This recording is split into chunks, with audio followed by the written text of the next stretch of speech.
Welcome to the Good Good Podcast. I'm your host, Dee Talley, mama, licensed acupuncturist, herbalist, and embodiment coach. Here we dive deep into the realms of energy, consciousness, awareness, empowerment, and personal transformation to help you create a more vibrant and juicy life. Hey everybody, thank you so much for joining me.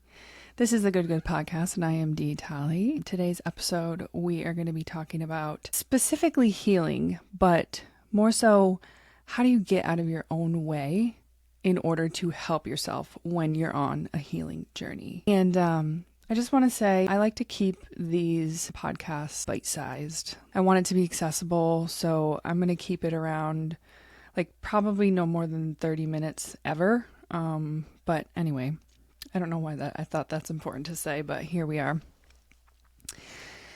So, you're on a healing journey with whatever that may be. That might be you are seeing a therapist, or maybe you are going to acupuncture, or maybe you're trying to exercise, and you are trying to unpack some old shit and heal yourself. So, how do you help yourself when you're in this process? The first thing is you have to be willing to meet yourself exactly where you're at. So what does that mean? It means you have to be really honest with what's happening and with what role you are playing in your healing.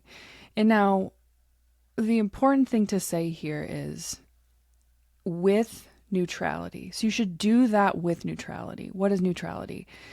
It's basically not judging yourself and not judging the process. This is all information.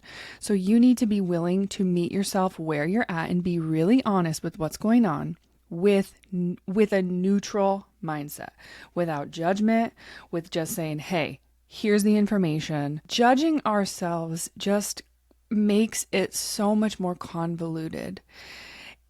It honestly just kind of fucks everything up, because it's like now we have this extra layer of emotion that we then have to process through.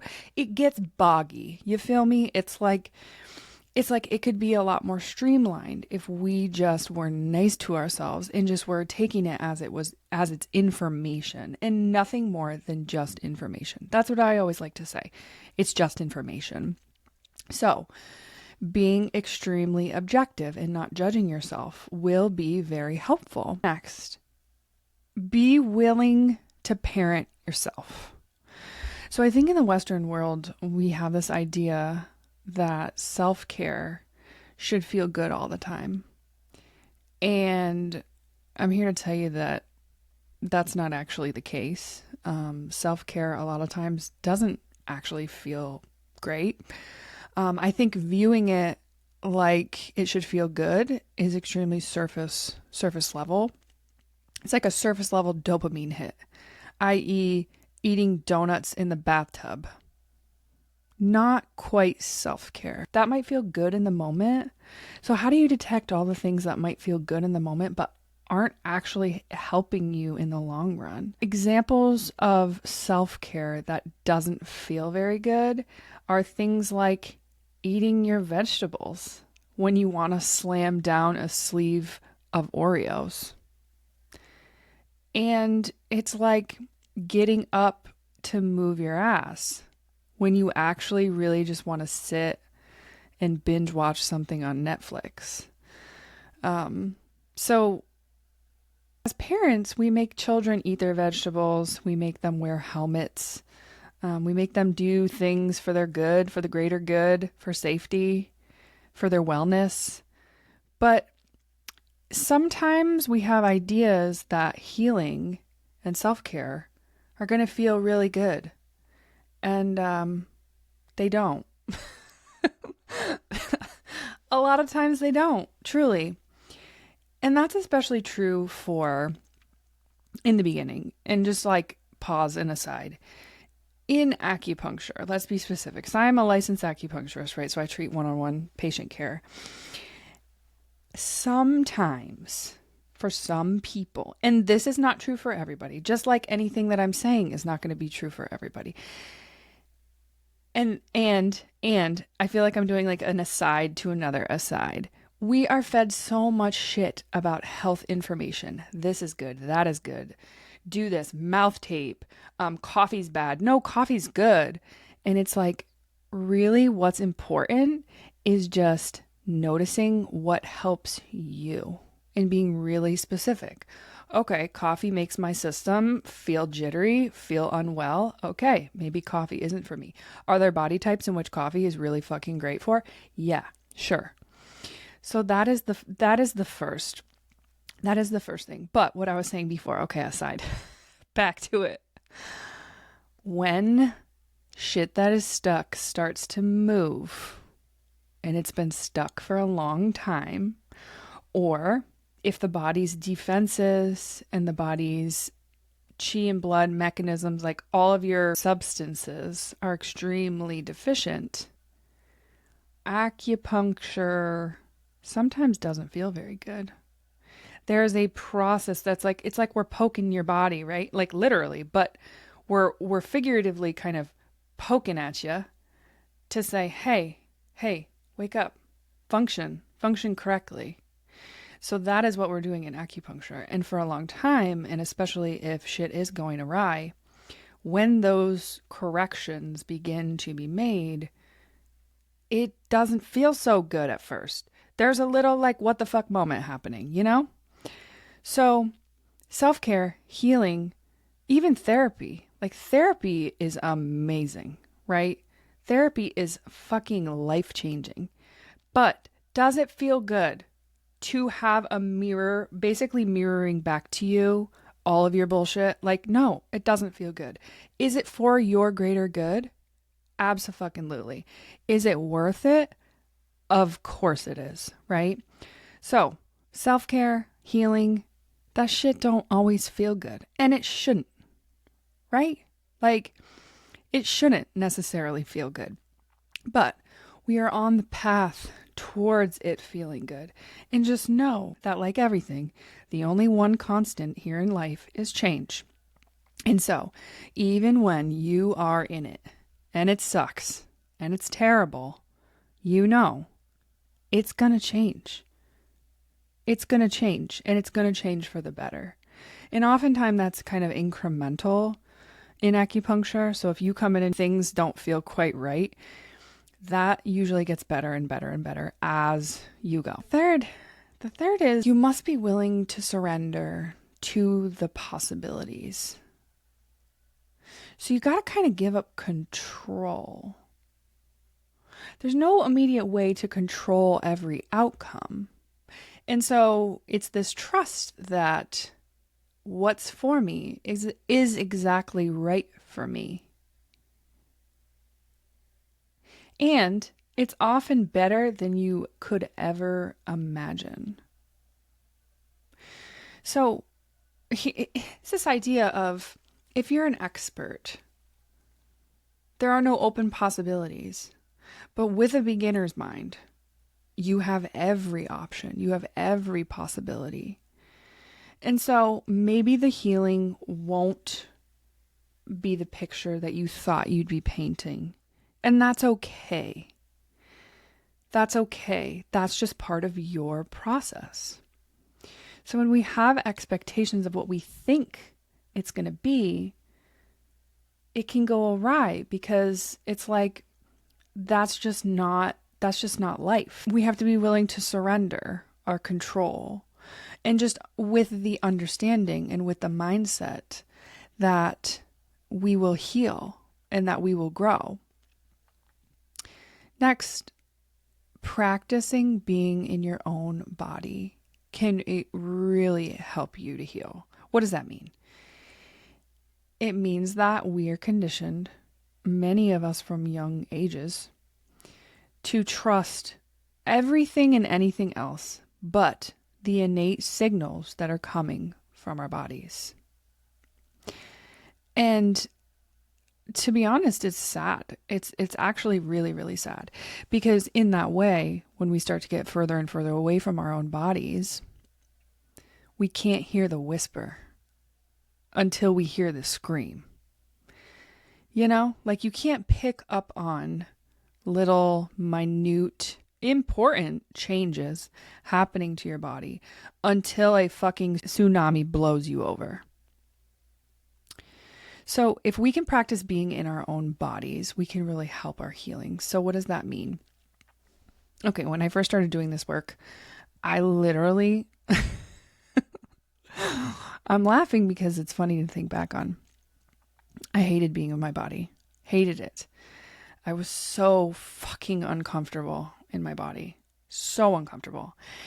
And this was my therapist's suggestion, right? So I'm like newly going to therapy and she's like, hey, you need to set an alarm on your phone. And whenever that alarm goes off, you need to come back to your body and practice doing that every single day, multiple times a day. And it can be whatever prompt you want when that alarm goes off. It could be just feel my feet on the floor. It could be take one conscious breath. It could be take a drink of water. Or it could just be, how am I with myself right now? It could be whatever prompt that you want. And so it was maddening because I was like, why can't I just be with myself? What is the barrier? And I was always, and I am, but this is part of my journey is like, I'm a why person. Like I like knowing why. At least I'm learning. But I used to love knowing the why because I thought that it could then be predictive. I thought that, oh, if I know why, then I'll know how to prevent it. I'll know, I'll have more information. It'll be great. And it's like, why is not that important actually? And if we give why a shitload of energy, we can really stress ourselves out, spin ourselves up, and just go absolutely nuts with it. So practice being in your body without asking why and without trying to change anything. You might not necessarily be trying to change anything, and that's a really interesting process. So in that case, the prompt is, where's my energy right now? It's not necessarily trying to change anything. It's just trying to notice, where am I at here? And so this is the beauty of acupuncture. Because acupuncture, so I stick needles in people, right? And I stick a bunch of needles in them and then I say, okay, are you comfortable? All right, I'll be gone. I will see you in 30 minutes. And I walk out of the door. And then the person that's laying on the table has a lot of choices. But what I usually say, especially to new patients, is your only job is to feel your breath and allow the table to hold you. That's it. And so you don't have the ability to pick up your cell phone. You got a bunch of needles in you, right? You're not moving. I mean, yes, you're not like a plastic Barbie doll. You don't have to stay absolutely static. But the bigger movements that you do, the more you might feel, and it might not be the most comfortable. So you're not grabbing your phone. You're not turning the TV on. You're not going to the next and the next and the next and the next. It's a 30-minute period where you are being asked to just be with yourself.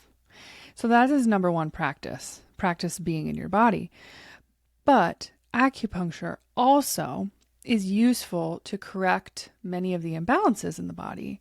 And oftentimes it helps to bring that energy back to homeostasis, but it helps to draw the person back into themselves and back into the place that's in and down, which is a very different place than up and out.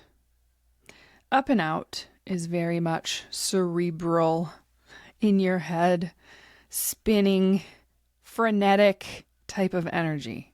In and down is like fucking grounded.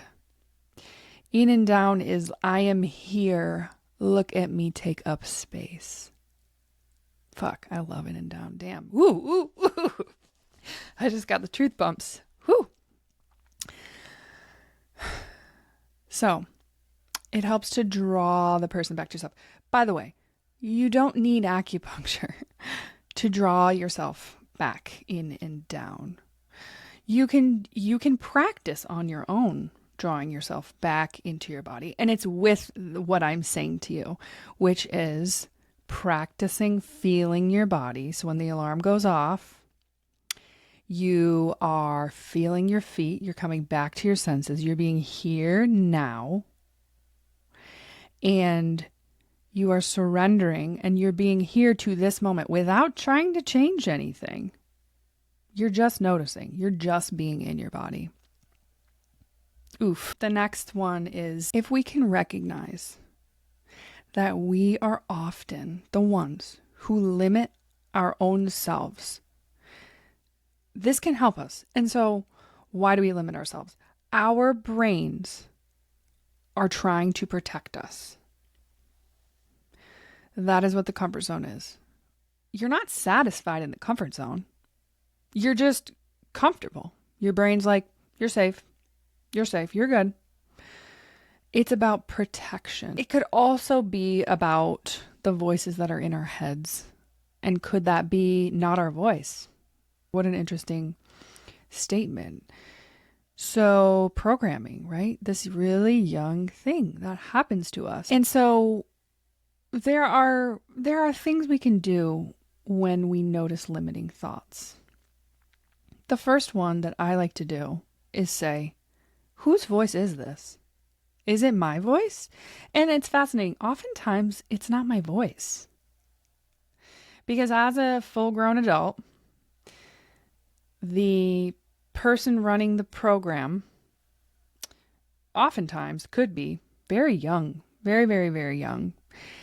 And I can make decisions as a full-grown adult. And I can decide something different than what the pre-programming was. If you can recognize that you might be limiting yourself, it can help you to understand. And by the way, again, neutrality. So it's not, I limit myself. I'm a victim now. I feel bad.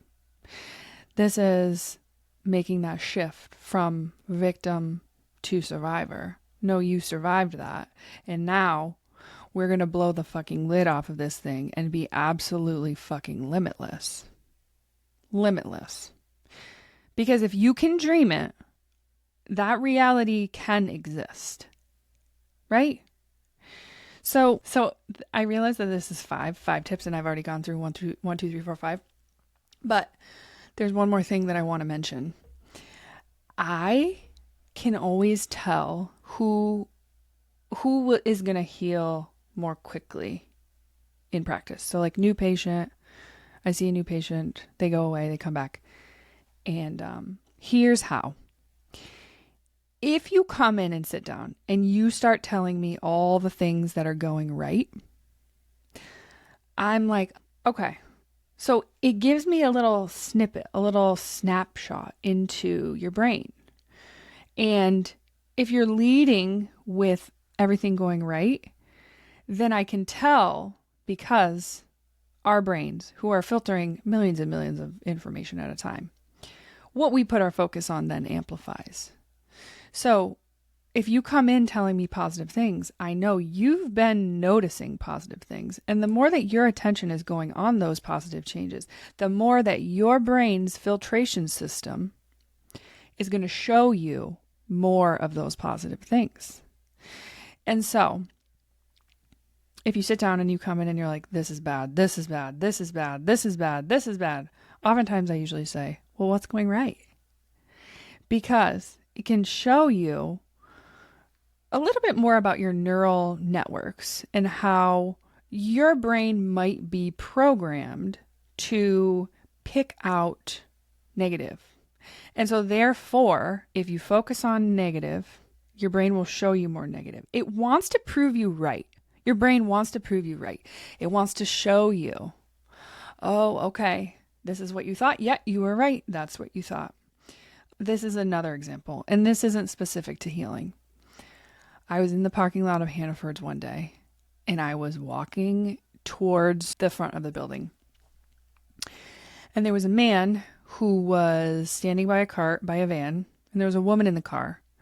And it looked like an older man, and he didn't have the best mobility. And he was standing there, and there was somebody else who I thought maybe was a caregiver, was in the driver's seat. And there was a couple who was walking in, and we were all walking in at once. And the man of the couple said to the other man, the older man, he said, "Hey, you look like you could use some help. Could you use some help?" And he said, "Yeah, I could use some help." And I, at that moment, thought, wow, there is so much good in the world. There is so much good in the world. Like, people are out here helping other people. People are out here being kind to one another. And then for the rest of the day, what did I see? What did I find? I saw people making eye contact and smiling with each other. I saw people holding the door open for each other, strangers. But my brain, you see, from that one interaction where my brain said, wow, there's so much good in the world, I saw 10, 15, 20 more good things in the world that day, literally just that day. So if you can put your focus on what you want, on positivity, on hope, on fuck yeah, you can do it, your brain is going to show you that you can do it. And my friends, that is magic. That is magical. When you know that, you can then start training your brain to pick up on anything that you want. How amazing that we are limitless. And that we are typically the ones who limit ourselves. And back to neutrality for a moment. If you're sitting here and you're going down the list and you're like, willing to meet myself where I'm at, I make a lot of excuses.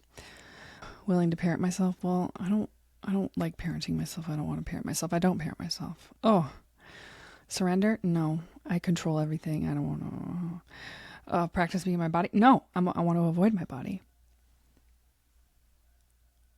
The goal is you're not going to beat yourself up.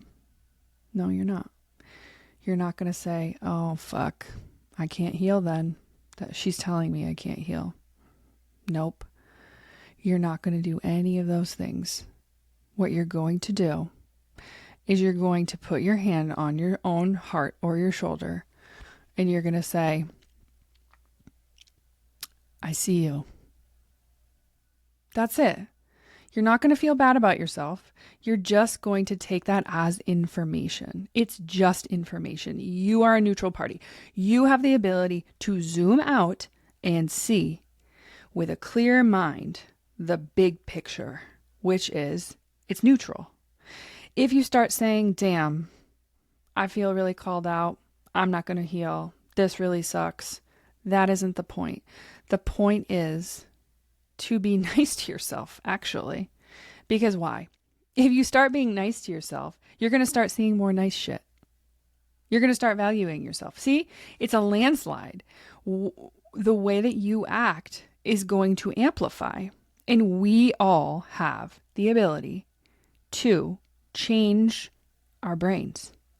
We can change our brains. We can heal. It's amazing, truly. Gosh. Okay, so to recap, how do we get out of our own way of healing? We meet ourselves where we're at with neutrality. We parent ourselves. We surrender. We practice being in our bodies. We recognize that we often limit ourselves. And we focus on what's going right. Always. Always. Now, this is dropping in. This is important. A word on toxic positivity. Toxic positivity is basically the belief that if you're having negative thoughts, that you just pretend you're not having them. So it's like, that's not what we're doing here. We're not doing that. Real human emotion. So if you have real human emotion that comes up, especially while we're talking and any of these things, okay, let's make space for that emotion. Let's make space for what's going on with you. You're not pretending like you don't have any of that. Because why? Because you're still going to have it. It's just going to be suppressed. And guess what? What's suppressed goes in and down in our body. Not in the like nice way that I was talking about. Like, it goes inside. And if those tears need to be cried out, then, and especially if they're bubbling up, you should fucking cry them. If you want to go scream into a pillow, you should do that. So we're not saying don't feel your emotions. That's not what I'm saying when I say be positive. I'm saying feel your emotions, but try to put your focus on what's good. A gratitude practice. What's going right? What do you have that you love? And your brain's going to show you more of the things that you love. Okay. This was like the best part of my day. Thank you so much for being here. I say this every time. I am so happy you're here. Thank you for being here from the bottom of my heart, truly. Okay. Until next time, I am Dee Talley. This is the Good Podcast.